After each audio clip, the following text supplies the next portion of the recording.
Hey there, I'm back with your latest update on East African politics, economic trends and global affairs brought to you by ShireSpeaks. Let's dive right into it. First, let's talk about what's happening in Somalia.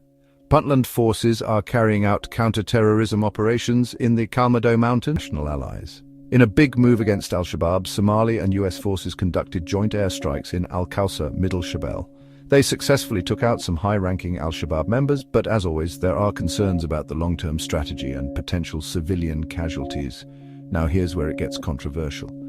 President Hassan Sheikh Mohamud recently visited Libya, and there are allegations that he might have secured unregistered arms for political use against his rivals. The government hasn't responded to these accusations yet, but this could stir up a lot of political instability ahead of the 2026 elections. Ethiopian Prime Minister Abiy Ahmed is planning a visit to Mogadishu this Thursday. He's there to finalize the Ankara agreement and discuss the presence of Ethiopian troops in Somalia. This visit comes amid growing tensions between Somalia and Ethiopia, especially over Ethiopia's attempts to secure a port deal in Somaliland. On the judicial front, Galmudug President Ahmed Abdi Kariye has appointed a new district court chairman for Hobyo, along with 3 judges for the Mudug region. These reforms aim to improve legal governance and strengthen judicial independence in the region. Switching gears to regional politics, Somali President Hassan Sheikh Mohamud is planning an official visit to Sudan. While it's officially an effort to mediate regional conflicts, insider sources say he's looking to secure military equipment and training ahead of the 2026 elections.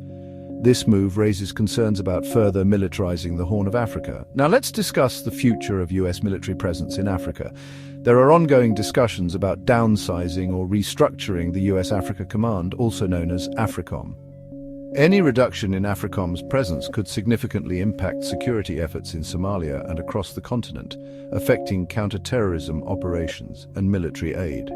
In a diplomatic push, President Mohammed recently met with Libyan leaders to discuss cooperation on immigration, economic development, energy and diplomacy. But there are lingering concerns that Somalia might be acquiring arms through unofficial channels in Libya. On the global front, the UK is ramping up its defence spending to 2.5% of GDP by 2027, aiming for 3% in the next decade. This move is in response to growing global security concerns, particularly against Russian aggression. Meanwhile, there's a heated debate over cutting overseas aid to fund these defence initiatives. The ongoing Russia-Ukraine war continues to impact global politics, economics and security policies. NATO allies are boosting military aid to Kyiv, while European nations are reinforcing their defense strategies amid fears of Russian expansion. The conflict is shaking up global economic stability and energy markets. And as we approach the 2024 US presidential elections, the world is watching closely. A possible return of Donald Trump could lead to big changes in US foreign policy, especially in Africa.